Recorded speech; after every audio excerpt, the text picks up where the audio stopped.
Block 1 elementary algebra chapter 1। आज हम example 15 के नीचे हमें कुछ इंटरसेक्शन से रिलेटेड एक थ्योरम गिवन है, यानी कि इंटरसेक्शन की कुछ प्रॉपर्टीज हैं, हम इनको डिस्कस करेंगे।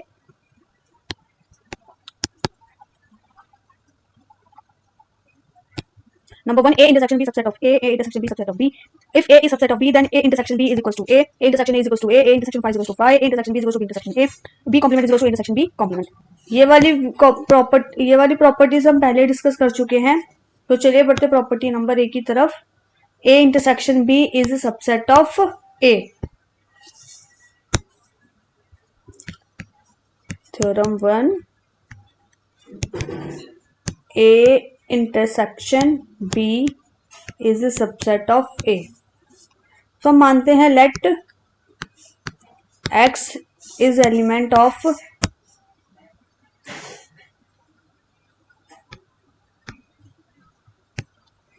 A intersection B and this implies that X is element of A and X is element of B। हमने माना कि X जो है A इंटरसेक्शन B का एलिमेंट है। अब A इंटरसेक्शन में कॉमन एलिमेंट आते हैं, यानी कि X A का भी एलिमेंट होगा और X B का भी एलिमेंट होगा। तो इसलिए हम कह सकते हैं कि जो A इंटरसेक्शन B होगा वो A का भी सबसेट होगा और A इंटरसेक्शन B B का भी सबसेट होगा। So this implies that A intersection B is a subset of A and also A intersection B is a subset of B। ये हमने प्रॉपर्टी 1 और प्रॉपर्टी 2 में था कि A intersection B subset of B, उसको भी हम प्रूफ कर चुके हैं। चलिए नेक्स्ट प्रॉपर्टी की तरफ बढ़ते हैं। दैट यहाँ पे कंडीशन गिवन है कि अगर A intersection B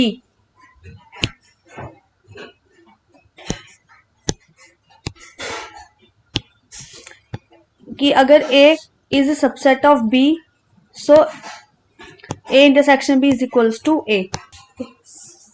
theorem number 3 है if A is a subset of B, so this implies that A intersection B is equals to A। इसके लिए हमें कुछ लेट करने की जरूरत नहीं है, हमें क्वेश्चन में गिवन है कि A is a subset of B, तो since A is a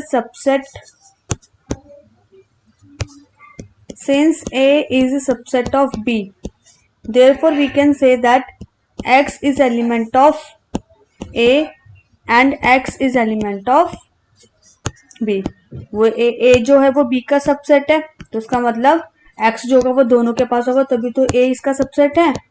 तो इसीलिए हम क्या कह सकते हैं, therefore we can say that X is element of A intersection B। तो वो दोनों के पास कॉमन हो गया, तो वो A intersection B का भी क्या हो जाएगा, एलिमेंट हो जाएगा।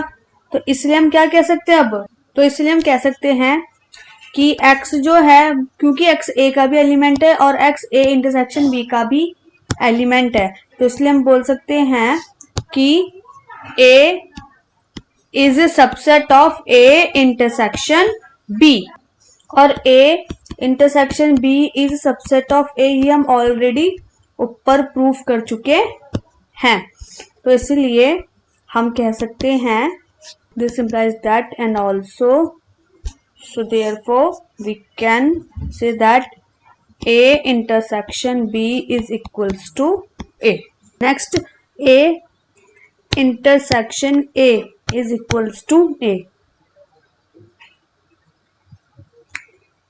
ये हम प्रीवियस वीडियो में D और E पार्ट दोनों हम प्रीवियस वीडियो में डिस्कस कर चुके हैं। नेक्स्ट पार्ट है A intersection B is equals to B intersection A। ये भी हम प्रीवियस वीडियो में प्रूफ कर चुके हैं।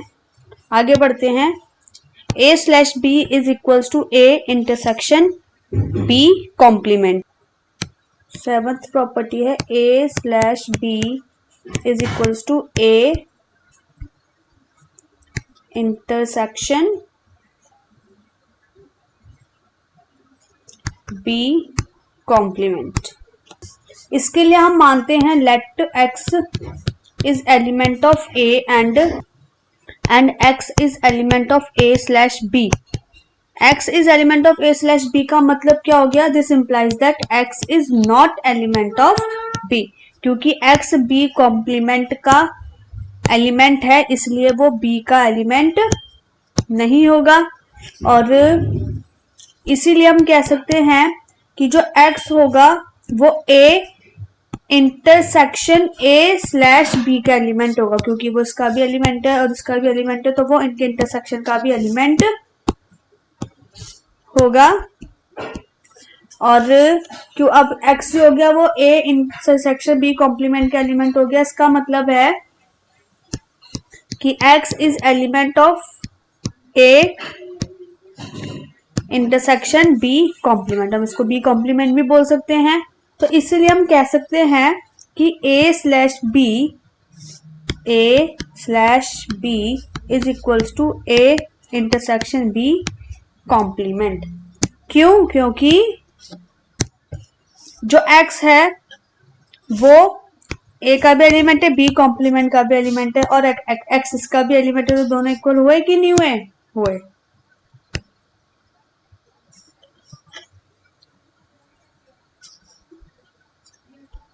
अब बढ़ते हैं नेक्स्ट पार्ट की तरफ।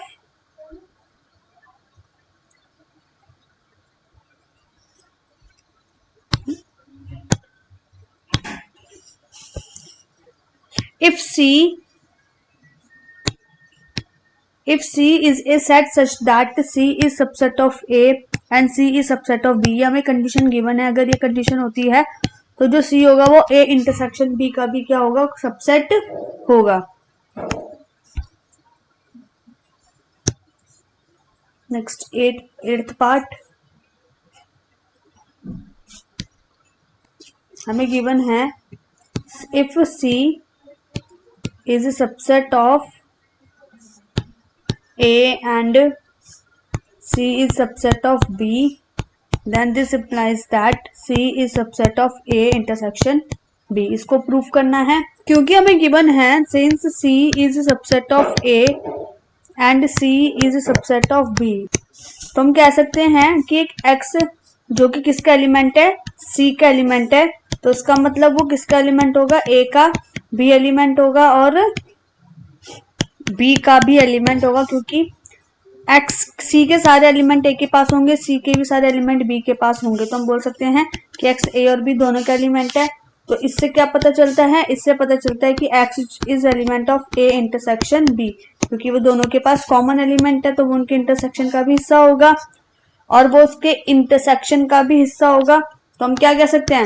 X C का भी एलिमेंट है, X C का भी एलिमेंट है और X A इंटरसेक्शन का भी A इंटरसेक्शन B का भी एलिमेंट है। तो इसलिए हम कह सकते हैं कि C is subset of A intersection B।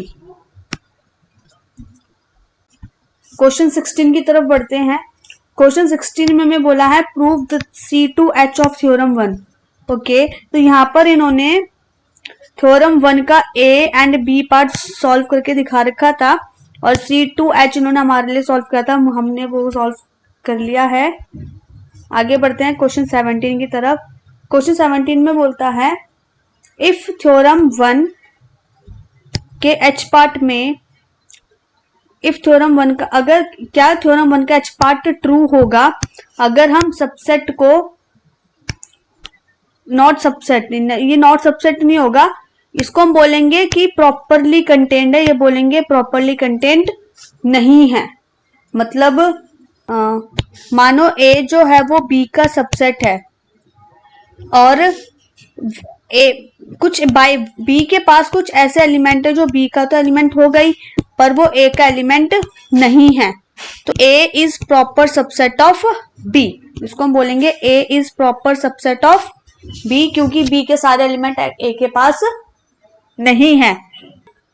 अगर मैं H पार्ट को देखूं तो H पार्ट में हमने इस साइन की जगह इस साइन को लगाना है कि अगर C is not properly contained in A and C is not properly contained in B, तो this implies that C is not properly contained in A intersection B। देखते हैं ऐसा होता है कि नहीं होता। क्वेश्चन 17 के अकॉर्डिंग हमसे बोला गया है if C is a set such that C is not properly contained in A and C is not properly contained in B, then C is not properly contained in A intersection B. हमें बताना है क्या ये true होगा कि नहीं होगा। इसके लिए हम मान लेते हैं let A is a set 1 2 and 3 और B is a set of element 1 2 and 4 and C is a set whose elements are 1 and 2। क्योंकि हमसे बोला गया ना कि C जो है सबसेट C जो है इनमें C के एलिमेंट A और B के पास है, तो इसलिए हमने इस तरीके से इनको चुना है। तो अगर हम ध्यान से देखें तो C के सारे एलिमेंट A के पास है, पर A के पास C से कुछ एक्स्ट्रा एलिमेंट भी है, तो हम बोल सकते हैं कि C is not properly contained in A। और इससे ये भी पता चल गया कि C के सारे एलिमेंट B के पास है, पर B के पास कुछ C से हट के अलग एलिमेंट भी हैं, तो हम बोल सकते हैं C is also not properly contained in B। अब अगर हम A इंटरसेक्शन B की बात करें, A इंटरसेक्शन B के एलिमेंट हो जाएंगे 1 and 2, क्योंकि दोनों के पास 1 और 2 कॉमन है। तो क्या हम ये कह सकते हैं कि C जो होगा वो इसमें प्रॉपरली कंटेन नहीं है? नहीं, ऐसा नहीं है। C तो उसमें प्रॉपरली कंटेन है। C is properly contained in A intersection B, यानी कि हम कह सकते हैं C is subset of A intersection B। तो इसीलिए हमें क्या पता चला, इससे हमें पता चला कि ये जो अगर हम इस साइन को इस साइन से रिप्लेस कर देते हैं तो क्या होगा, तो हमारी जो स्टेटमेंट होगी वो ट्रू नहीं होगी। Thus, if we replace this by this, if we replace properly contained by not properly contained sign in the everywhere in the statement,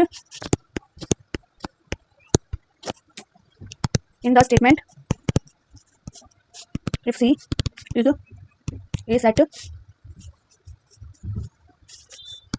such that C is properly contained in B and C is properly contained in A and properly contained in B, then C is properly contained in intersection B. The statement will be false. तो अगर हम given question में properly contained को not properly contained से change करते हैं तो हमारी स्टेटमेंट ट्रू नहीं होगी। आज की क्लास में बस इतना ही। आशा करती हूँ मैं आज हमने जो भी कुछ डिस्कस किया वो आपको समझ में आया होगा। अगर आपको कोई डाउट है तो आप कमेंट कर सकते हैं। धन्यवाद।